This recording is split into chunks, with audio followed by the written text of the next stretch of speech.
म्हणून असा एक अवलिया डॉक्टर ज्याला आपल्या पेशंटला बरं करण्यामध्ये जेवढा आनंद आहे त्यापेक्षा सुद्धा आपल्यामध्ये असणारी उर्मी, उत्साह, ऊर्जा सगळ्यांपर्यंत पोहोचवण्यामध्ये त्यांना जास्त रुची आहे. असा अभिरुची संपन्न डॉक्टर म्हणजे डॉक्टर नितीन जोशी.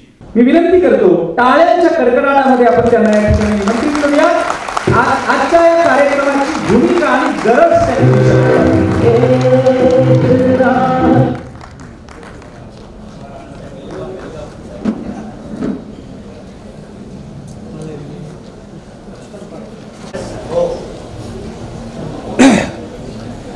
अंधारातून प्रकाशाकडे घेऊन जाण्याचा आजचा हा कार्यक्रम आहे. कविता आठवते मला, कारण काही वर्षांपूर्वी असाच अंधार माझ्या आयुष्यात झाला आणि ही कविता तिने मला उभं केलं. ही कविता आहे की असाच घडलो माझा मी अन असेच घडले माझे जीवन, असाच फुललो सूर्य फुलापरी भर दुपारी खुल्या उन्हातून, बनलो माझा मीच गुरु अन मीच घेतली माझी दीक्षा, अलगद शिकलो अनुभवातून व्यवहाराची अवघड भाषा, काळे पत्थर मला म्हणाले अशी असावी निधडी छाती, बेड रहावे संकटात अन घण झेलावे छातीवर, विजयाचा उन्माद नसावा पराभवाचे शल्य नसावे, जिंकण्यासाठीच नसतो खेळत आपण हरण्यावरही प्रेम करावे.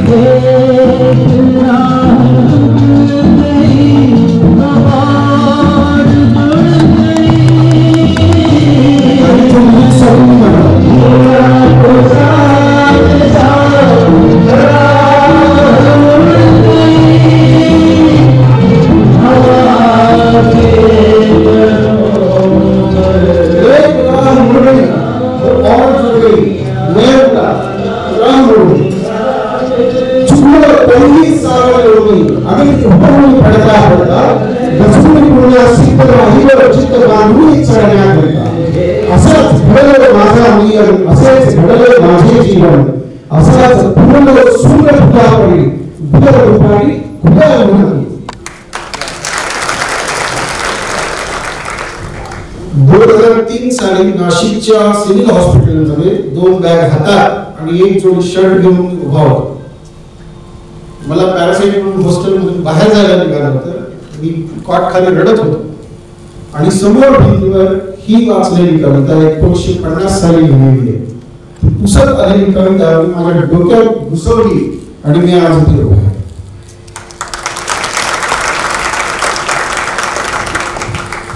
स्वर्गीय डॉक्टर प्रज्ञा नितीन जोशी स्मृती कृतज्ञता सन्मानाच्या 5व्या वर्षात आपल्या सर्वांचं मी मनापासून स्वागत करतो. जिच्या उदरातून मी जन्म घेतला ती माता आणि ज्या जागेतून मला अन्न खायला मिळतं ती गोदामाता, या दोघांना बंधन करतो आणि या कार्यक्रमाची सुरुवात करतो.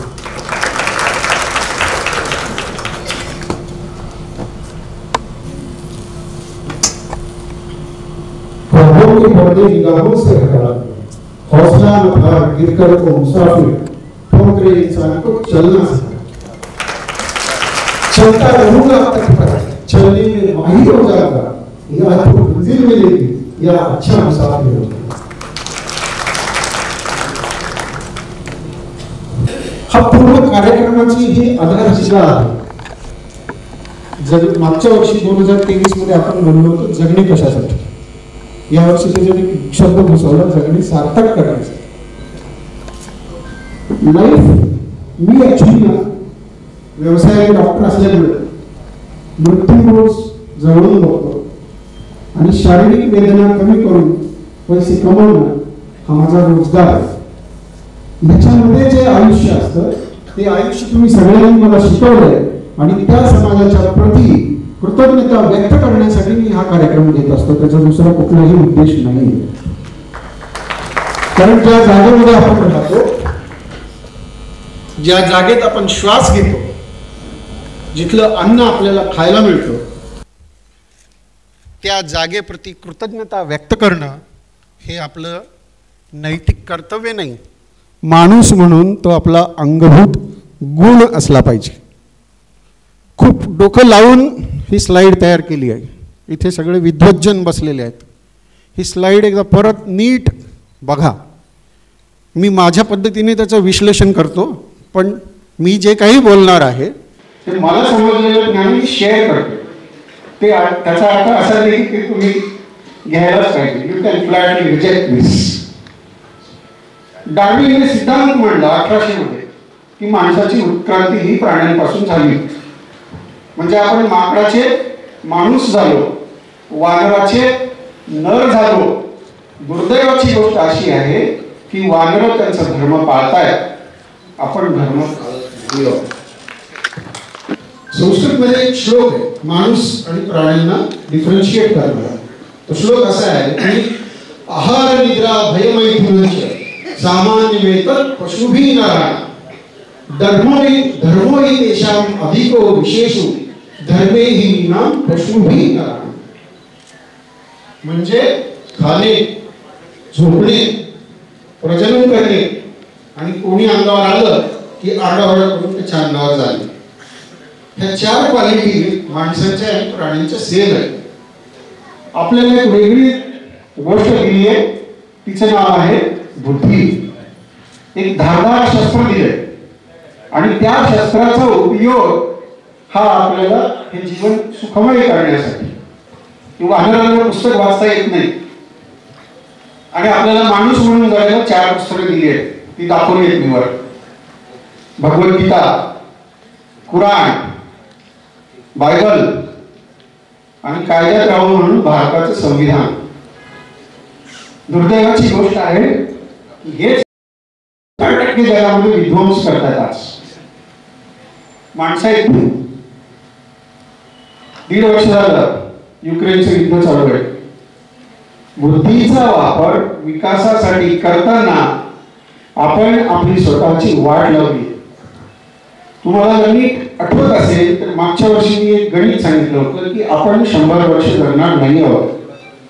पूर्वीच्या काळी दिले जाणारे 2 आशीर्वाद, शतायुषी भव आणि अष्टपुत्र सौभाग्यवती भव, हे कार्यक्रम संपले आहेत. आता आशीर्वाद देताना कुठला पण ब्राह्मण, मोठा माणूस, घरातला माणूस सांगतो सुखी राहा. म्हणजे किती वाईट वेळ आली ना आपल्यावर. सुखी राहा हे सांगायला आपल्याला आशीर्वाद घ्यावे लागतात आणि ते शब्द आपण वापरायला लागलोय. हा आपल्या बुद्धीचा विकास आहे. हातात संविधान घेऊन एकमेकांवर खुर्च्या फेकतोय आपण. त्याच्यासाठी आपण बुद्धीचा वापर करत नाही आहोत. आणि म्हणून मी हे का सांगावं, मी आत्ताच कृतज्ञता व्यक्त केली. मी नेहमी सांगतोय 31 जुलै हा माझ्या आयुष्यातला कृतज्ञता दिवस आहे. प्रत्येक माणसाने आपल्या आपल्या आयुष्यात एक कृतज्ञता दिवस व्यक्त करावा आपल्याला मिळालेल्या जीवनाप्रती. ज्यांच्यासोबत आपण राहतोय त्यांच्याप्रती. आणि मी खूप भाग्यवान माणूस आहे. ते आत्ता बोलताना इंट्रोडक्शनमध्ये म्हणाले की बाहेरून आलेले.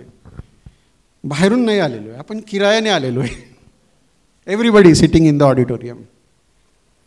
प्रत्येक माणूस किरायेदार आहे. बाहेर तो एक शेर लिहिला आहे, त्याचा अर्थ समजवतो मी. बदन मेरा मिट्टी का, सांसें सारी उधार है, घमंड करूं किस बात का, हम सब यहाँ के किराएदार हैं.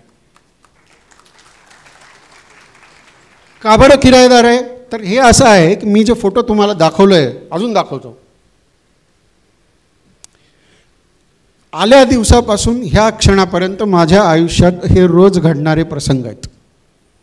आता वेळ पुरत नाही म्हणून फोटो नाही काढत.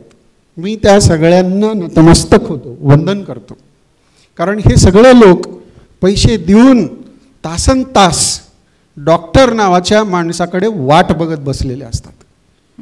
म्हणजे एवढा भाग्यवान व्यवसाय दुसऱ्या माणसाला मिळणार नाही की पैसे पण घ्यायचे, त्रास पण सहन करायचा, दिवस दिवस वाट पण बघायची, आणि मग त्याला फूल माळ हार घालून साहेब तुम्ही देव आहे म्हणायचं. ह्या गोष्टीची कृतज्ञता प्रत्येक डॉक्टरने व्यक्त करायला पाहिजे. ते प्रत्येकजण करत असतात त्यांच्या त्यांच्या परीने. मला बोलता येतं, दाखवता येतं म्हणून मी इथे उभा आहे. हां, मी बदलतो. आता आपण जीवनाविषयी बोलतोय, थोडं मेडिकलचं ज्ञान सांगतो. इथे बसलेला कोणताही माणूस आजच्या तारखेत 100 वर्ष जगणार नाही. 100 वर्ष जगायचे दिवस संपले. मी तुम्हाला वर्ल्ड बँकेचं स्टॅटिस्टिक्स दिलं आहे समोर. Life expectancy at birth in various country. भारतीय माणूस आजच्या तारखेत सरासरी फक्त 70 वर्ष जगतो. सगळ्यात जास्त आयुष्यमान हे जॅपनीज लोकांचं आहे. आपल्या देशात रामायण आहे, महाभारत आहे, कुराण आहे, धर्म आहे, जात आहे, पंथ आहे, सगळे देव आपल्याला 33 कोटी देव आहेत, तरी पण आपण 83 वर्ष जगत नाही. आणि दुर्दैवाची गोष्ट अशी आहे, इथे खूप सारे डॉक्टर्स आहेत. आय डोंट नो की त्यांनी हे रिव्ह्यू केलं आहे का. 2019मध्ये इंडियन जर्नल ऑफ ऑप्थॅल्मॉलॉजीमध्ये पब्लिश झालेलं हे आर्टिकल आहे. IMA केरला त्यांनी 10,000 डॉक्टरांचे इंटरव्ह्यू घेतले आणि मागच्या काही वर्षात जे डॉक्टर मेले ते कशाने मेले, त्यांचं वय किती होतं, याच्यावरून एक डेटा आला आहे की भारतीय डॉक्टर सरासरी सामान्य माणसापेक्षा 10 वर्ष कमी जगतो. म्हणजे सामान्य माणूस 70 वर्ष जगत असेल तर डॉक्टर 60 वर्ष जगतात. त्याच्यातले मी माझ्या मनाचं नाही बोलत आहे, इव्हिडन्स देतो आहे. इथे लिहिलं आहे खाली 59 इयर्स कम्पेअर्ड टू 67.9 इयर्स. आणि भारतात 2 IMAनी हा सर्वे केला आहे, एक केरला IMA आणि पुणे IMA. पुणे IMAने 5,000 डॉक्टरांचे इंटरव्ह्यू घेतलेत. आणि कारणं काय आहेत माहिती आहे तुम्हाला डॉक्टर मरण्याचे लवकर वयामध्ये? पहिलं कारण आहे की 27% डॉक्टरांना हार्ट अटॅक आले होते तरुण वयामध्ये. 25% डॉक्टर कॅन्सरनी मेले. 1% डॉक्टरांनी आत्महत्या केल्या आहेत. डॉक्टर ज्यांच्याकडे जाऊन डिप्रेशनच्या गोळ्या खातो आपण, त्यांनी आत्महत्या केल्या आहेत. मला या प्रश्नाने ना माझा मेंदू रात्रभर जागत असतो आणि म्हणून मी त्या गोष्टीवर चिंतन मनन आणि माझं एक्सप्रेशन देत असतो. ह्याच्यावरून मी वर्षभर अभ्यास करतो, आयुष्यभर अभ्यास करत असतो. मी खूप चांगला विद्यार्थी आहे. मी 10 कार्यक्रम घेतले तरी 1 कार्यक्रम नीट होतो, बाकीचे फेल होतात. पण मला आता सवय झाली आहे, मी मागच्या चुका नीट करतो, नवीन करत राहतो परत. पण ह्या अभ्यासामधून मी काही नियम आणि अटी ज्या मानवी आयुष्याला 70 वर्ष जगण्यासाठी ॲव्हरेज माणसाला नियम आणि अटी लागू आहेत, त्या नियम आणि अटी आणि 6 नियम सांगणार आहे माझ्या पूर्ण भाषणात. पहिला नियम आणि अट आहे, 70 वर्ष ॲव्हरेज जगायचं असेल तर तुम्ही कोविडने मेलेला नाही पाहिजे. इथे बसलेल्या प्रत्येक भाग्यवान आणि पुण्यवान माणसांनी स्वतःसाठी टाळ्या वाजवा, कारण तुम्ही अजून जिवंत आहात. एका रात्रीत मेडिकल कॉलेज उभे करू शकणारे डॉक्टर्स, इंजिनियर्स, पैसेवाले, बिझनेसमॅन, पॉलिटिशियन्स मुंग्यासारखे मेले आहेत. आपण जिवंत आहोत अजून. मी जिवंत आहे 11 दिवस हॉस्पिटलमध्ये असून. आपल्याला मध्येच कॅन्सर नाही झाला पाहिजे. ते काय कुणाला फ्री नाही आहे. तुम्ही डॉक्टर राहा नाही तर कोणी राहा. हार्ट अटॅक नाही आला पाहिजे. स्टॅटिस्टिकल डेटा सांगतो मी तुम्हाला. पृथ्वीच्या पाठीवर रोज रात्री 10 लाख लोक सडन कार्डिओ रेस्पिरेटरी अरेस्टनी मरतात. दुसरा दिवस त्यांना बघता येत नाही. आपण सगळे जिवंत उठतो. स्वतःला भाग्यवान समजा. दुसरा नियम आणि अट अशी आहे की अपघातात तुमचा मृत्यू किंवा तुम्ही आत्महत्या नाही केली पाहिजे. आपण एवढे प्रवास केलेत आणि त्या सगळ्या प्रवासामध्ये खूप लोक मरतात, कित्येकांचे ॲक्सिडेंट होतात. आपण इंटॅक्ट आहे अजून. काल रात्रीच्या पावसात केरळमध्ये, इफ आय एम नॉट, तमिळनाडूमध्ये 127 की 125 लोक बुडून मेलेत 4 ठिकाणी. केरळ. आपण अजून जिवंत आहेत. वायनाडमध्ये राहुल गांधी साहेब, सॉरी मी विसरलो. मला जगण्याचा कंटाळा आला. मला नको वाटतं जगायला. तू म्हणलेलं माझं का ऐकत नाहीस? हे लोक माझ्यासारखं वागत नाहीत, मी चाललो वर, असे म्हणणारे खूप लोक आहेत.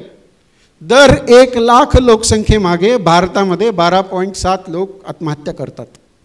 मी आज डेटा घेऊन आलो आहे.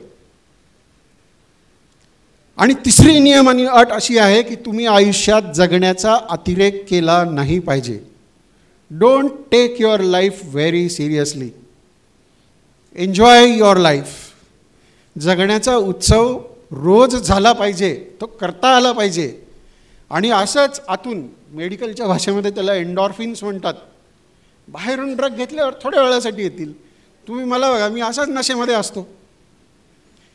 व्यसनाधीनता किंवा कुठल्याही गोष्टीचा अतिरेक झाला की माणूस लवकर मरतो. त्याला काय, सामान्य माणसांना खूप असं वाटतं, अरे साहेब तुम्ही डॉक्टर आहे, तुम्ही कसं काय आजारी पडले? मी 3 दिवस झोपलो होतो मागच्या आठवड्यात, 3 दिवस मला नीट व्हायला लागले. डॉक्टर आहे ना. ते एखादा माणूस प्लंबर असेल, सुतार असेल, कारकून असेल, मी डॉक्टर आहे, ह्याच्या पलीकडे त्याचं काही विशेष महत्त्व नाही आहे. आणि हे नियम आणि अटी लागू असताना आपण ज्या गोष्टीसाठी जगतो, त्याच्या आधी तुम्ही हा व्हिडिओ बघा. मी एंडोस्कोपी करणारा डॉक्टर आहे म्हणून तुम्हाला हा व्हिडिओ दाखवतो आहे. एक 30 सेकंदाचा व्हिडिओ आहे. ज्या गोष्टीसाठी आपण सगळेजण जगतो, जन्माला आल्याबरोबर कुटुंब पाहिजे, जगायला पैसे पाहिजेत, आणि मोठं झाल्यावर नाव पाहिजे, आणि मग मुलगा पाहिजे. ही एक केस आहे. 23 वर्षाचा मुलगा आहे तो. काही वर्षांपूर्वी मी पाहिला आहे. वडील दगडं फोडतात, आई रोज मजुरी करते. 4 मुलीच्या पाठीवर हा पोरगा झाला. 2 वर्ष संडास लागली त्याला, निदान नाही झालं, तो गॅलेक्सीत आला. मी एंडोस्कोपी केली. द्राक्षाच्या झाडाला गुच्छ लागतात एवढे ट्युमर्स त्याच्या पूर्ण आतड्यामध्ये आहेत. ब्रह्मदेवाचा बाप आला तरी त्याला वाचवू शकत नाही. माझ्या पुढे मुद्दा हा आहे की हा आजार मला का नाही झाला? मी रोज स्वतःला प्रश्न विचारतो हा, की हा आजार इथे बसलेल्या कोणाला का नाही झाला? असं काय पुण्य घेऊन आलो होतो? एवढी एक गोष्ट आनंदी राहण्यासाठी सफिशियंट आहे की आय एम स्टील अलाइव्ह. मला खूप गंभीर स्वरूपाचा आजार झाला नाही आहे, याचं नाव जीवन आहे. आता नियम नंबर 1 आयुष्याचा, तो असा आहे की मानवी जीवनाचं गणित आहे, एक आयुष्याचं एक गणित आहे. आणि त्या गणिताचा गुणाकार असा आहे, इथे बसलेल्या प्रत्येक माणसाला, जन्म घेतलेल्या प्रत्येक माणसाला जगण्यासाठी मिळालेला वेळ सेम आहे. कोणालाच एक्स्ट्रा वेळ दिलेला नाही आहे. आत्ता बोलत असताना अजून तासाभरानंतर आपल्या आयुष्यात ह्या कार्यक्रमाच्या आठवणी राहणार आहेत आणि आपण सगळे आपल्या चितेच्या जवळ 1 तासाने जाणार आहोत. हे फिक्स करा तुम्ही. ह्या वेळेला चांगला माणूस म्हणून जगण्यासाठी, उत्तम दर्जाचं आयुष्य जगण्यासाठी, हॉल सोडल्यानंतर, हे जीवन सोडल्यानंतर, ही जागा सोडल्यानंतर ह्या समाजाने तुम्हाला लक्षात राहण्यासाठी ह्या गोष्टीचा गुणाकार पाहिजे. त्याचं नाव आहे ऊर्जा. तुम्हाला मिळालेल्या वेळेमध्ये तुम्ही तुमची एनर्जी किती चांगल्या पद्धतीने युटिलाइज केली की जो माणूस तयार होतो त्या माणसाचं नाव आहे डॉक्टर व्यंकटेश काब्दे. टाळ्या वाजवा तुम्ही त्यांच्यासाठी. त्याचं कारण असं आहे, मी तुम्हाला गॅरंटी देऊन सांगतो, या सभागृहामध्ये वय 85 वर्षाचा एकही माणूस असेल तर तो पोहायला जात नाही. एवढी गोष्ट खूप झाली. बरोबर आहे ना? मी सुरू केलं सरांबरोबर आणि मी बंद केलं. सरांची यायची इच्छा नव्हती कालपर्यंत, पण मी खूप आग्रह केला त्यांना. आजीजीने अर्ज केल्यावर ते आलेत आज. फक्त मला एवढंच सांगायचं होतं सर, की ऊर्जा आणि वेळेचं नांदेडमधलं मूर्तिमंत रूप म्हणजे डॉक्टर व्यंकटेश काब्दे सर. प्रत्येक माणसाने नियम हा लक्षात ठेवायचा आहे. वेळ सेम आहे, एनर्जी कशी युटिलाइज करायची तुम्ही ठरवा. नियम नंबर 2 समोर दिलेला आहे गुरुजी, बघा एकदा. 40, 30, 20 आणि 10. तुमच्यापैकी कोणाला माहिती आहे का? मी अभ्यासपूर्ण सांगतोय. आपण जगत असताना फक्त 40% वेळा ज्या गोष्टी आपल्याला पाहिजेत, बिझनेस मला पाहिजे तसा, जागा मला पाहिजे तशी, मुलं मला पाहिजे तशी, बायको मला पाहिजे तशी, समोर बसलेल्या माणसानं मी बोलावं तसं, फक्त 40% वेळा होतं. रुटीन काम करत असाल तर फक्त 40% वेळेला तुम्ही जे काही ज्ञान आहे तुम्हाला, त्या ज्ञानामध्ये 40% वेळेला तुमच्या मनासारखं होतं. 30% वेळा, रेड ब्लॅकमध्ये आलं ते, 30% वेळेला रक्ताचं पाणी करावं लागतं, तेव्हा तुम्हाला पाहिजे तसं घडवून आणता येतं. 20% वेळा तुम्ही रक्ताचं पाणी करा, लाईट जाणार कुसुम सभागृहात. तुम्ही रक्ताचं पाणी करा, आयुष्यात अंधार येणारच, तो माणूस तुम्हाला धोका देणारच. त्याला प्रश्न विचारायचा नाही, तो फक्त तुम्हाला ते ज्ञान द्यायला आला होता, त्याचं काम करून निघून गेला. शिकता आलं तर शिका, नाहीतर आपटत बसा डोकं. आणि 10% वेळा रक्ताचं पाणी द्या, नाहीतर तुम्ही आरक्षण कसं देत नाही, मी पुलाला फाशी घेतो, जय महाराष्ट्र, मरा. नियम नंबर 2 40, 30, 20, 10. आता काय आहे की एवढ्याच मिळालेल्या आयुष्यामध्ये, एवढ्याच वेळेत आणि एवढ्याच ऊर्जेत जर मी मेलो तर मला कुणीच उद्या लक्षात ठेवणार नाही. प्रत्येकजण आपल्या आपल्या कामाला निघून जाईल, कुणाच जवळ एवढा वेळ नाही आहे. परंतु काही माणसं पृथ्वीच्या पाठीवर, ह्या महाराष्ट्र देशात, ह्या भारतात अशी होऊन गेली आहेत की ज्यांना होऊन 1200, 400, 500 वर्ष झाली आहेत. त्यांचं नाव घेतल्याशिवाय ह्या देशातला मराठी माणूस पुढे जाऊ शकत नाही. माऊली फक्त 22 वर्ष 3 महिने. ज्या छत्रपती शिवाजी महाराजांच्या नावाने आरक्षणाची चळवळ उभी आहे, ती चळवळ उभी राहिली पाहिजे. पण हे आरक्षण करताना लक्षात ठेवायचं की 16 वर्षाच्या शिवाजी महाराजांनी तोरण्याला, किल्ल्याला तोरण बांधलं होतं.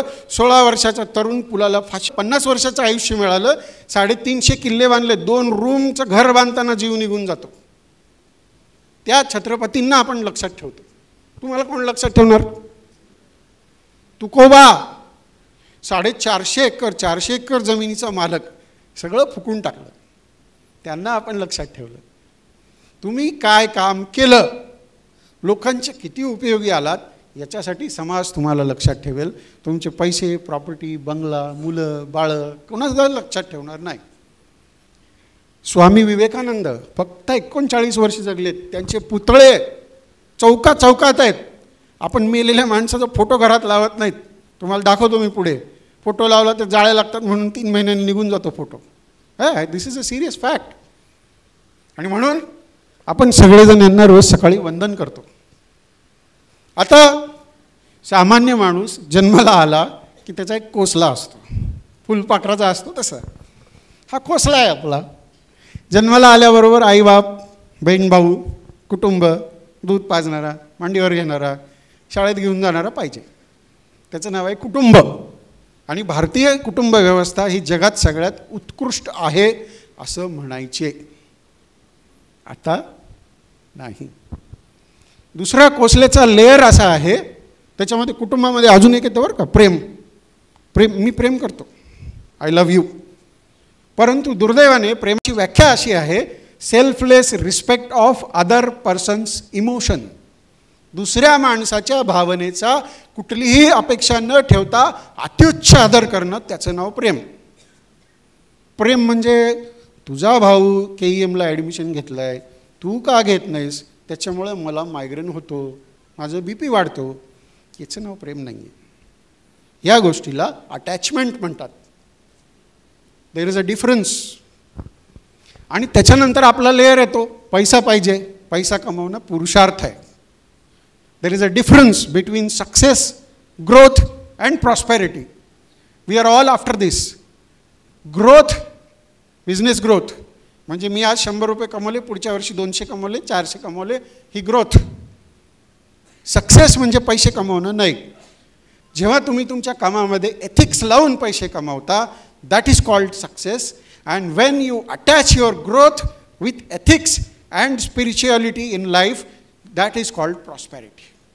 आयुष्याची समृद्धी झाली पाहिजे, श्रीमंती नाही. आपण सगळे श्रीमंत व्हायला लागलो आहे, समृद्ध व्हायला नाही लागलेलो आहे. समृद्धीकडून दूर चाललो आहे आपण. आणि तिसरी गोष्ट, लेअर आपल्याला पाहिजे असते. आता बेसिक गरजा अन्न वस्त्र निवारण नाही राहिल्यात.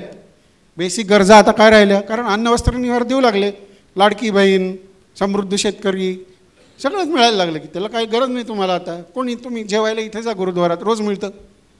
बेसिक गरजा ह्या आहेत: प्रेम, कुटुंब, पैसा, प्रॉपर्टी आणि प्रसिद्धी. प्रसिद्धी नाही मिळाली तर सुशांत सिंग राजपूत लटकून घेईल. तुम्हाला जर आठवत असेल, मागच्या वर्षी याच वेळेला याच सभागृहात मी बोललो होतो की समोरचा माणूस काय कार्यक्रम उद्या सकाळी करणार आहे आपल्याला माहीत नाही. आणि दुसऱ्याच दिवशी नितीन चंद्रकांत देसाई, पद्मश्री, 4 राष्ट्रीय पुरस्कारांनी सन्मानित माणूस धनुष्यबाण लावून लटकून जातो. कशासाठी? प्रसिद्धीसाठी. मी म्हणलं तर माझा कसं काय इन्सल्ट होऊ शकतो? पैसे गेले, माझी इज्जत राहील काय? कमान. आणि ह्या चक्रात जगत असताना इथे नीटचे काही विद्यार्थी आहेत बोलवलेले, त्यांनी हे नीट लक्षात ठेवावं की ह्या 4 गोष्टी आपल्याला लागतात. शिक्षण, त्याच्याने ज्ञान मिळतं. प्रशिक्षण, त्याला मेहनत करावी लागते, मेंदूची आणि शरीराची. आणि मग कौशल्य, स्किल्स ॲक्वायर करायला अंग मेहनत करावी लागते, उभं राहावं लागतं तिथे. आणि चौथी गोष्ट आहे अनुभव. कुठला पण व्यावसायिक, बिझनेसमॅन, प्रोफेशनल पैसे घेत असेल अमुक गोष्टीचे, तर त्याचं कॅटेगरायझेशन ह्या 4 गोष्टीमध्ये होतं. बाहेर जाऊन त्याला म्हणायचं नाही की डॉक्टरला लुटायला लागला. अभ्यास केला आहे त्याने, कष्ट केले आहेत, 20 वर्ष जाळली आहेत, अंग मेहनत केली आहे. I am not talking only about doctors. प्रत्येक व्यवसायामध्ये हे लागतं. आपलं दुर्दैव असं आहे की ज्या गोष्टीचं ज्ञान नाही ते टी व्हीत बघताना सांगतो, अरे सचिनने शॉट वेगळा मारला. भारतीय कुटुंबाची ही गत आहे. संदीप काळे आज आलं नाही. संदीप काळेचं 2 रविवारच्या पूर्वीचं हे लेख आहे सकाळमध्ये आलेलं. संदीप काळे ह्या मातृभूमीचा पत्रकार, लेखक, जिगरी दोस्त, त्याचे हे लेख आहे, वनवासी ते भाग्यवान. मी हेडिंग काढून लावलं आहे. मुंबईमध्ये अख्खी चाळ आहे जिथे मुलांनी आईवडिलांना घराच्या बाहेर काढलं, त्यांचे फ्लॅट आणि पैसे व्यवसाय चालवायला घेतले, आणि त्या चाळीचं नाव आहे वनवासी. ते लिहिलं बघा. की मनोज यांनी घरी नेलं, ते सांगत होते आसपासच्या गल्ल्यामध्ये सगळे टाकून दिलेले आईबाप तुम्हाला मिळतील. दुर्दैव असं आहे समाजाचं. माझ्या गावातले माझे मित्र आले आहेत, खेडेगावातली गोष्ट आहे, मी सांगतो तुम्हाला. 2 आईबाप 6 लेकरांना मोठं करतात, पण 6 लेकरं 2 आईबापांना वाटण्या करतात.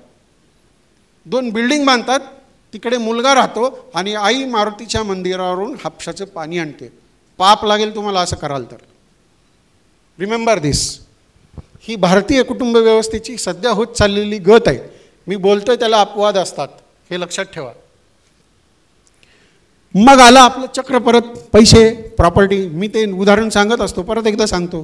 कुठल्या तरी हॉस्पिटलच्या उद्घाटनाला जा, बुके देऊन बाहेर येऊन थांबा, चर्चा आहे का त्यांची? अरे हा प्लॉट मी मागच्या वर्षी 4,000 दिला होता, थोडं थांबलं असतं तर 9,000 मिळाले असते. काय पाहिजे आपल्याला? कॅश.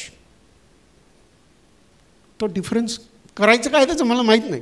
तुम्हाला सांगू का, जेवण ज्या माणसाला सकाळी खाल्लेलं अन्न दुसऱ्या दिवशी नीट वॉशरूममध्ये बाहेर काढता येतो आणि अंथरुणावर पडल्यावर झोप येते, त्याच्या इतका श्रीमंत माणूस जगात कोणीच नाही.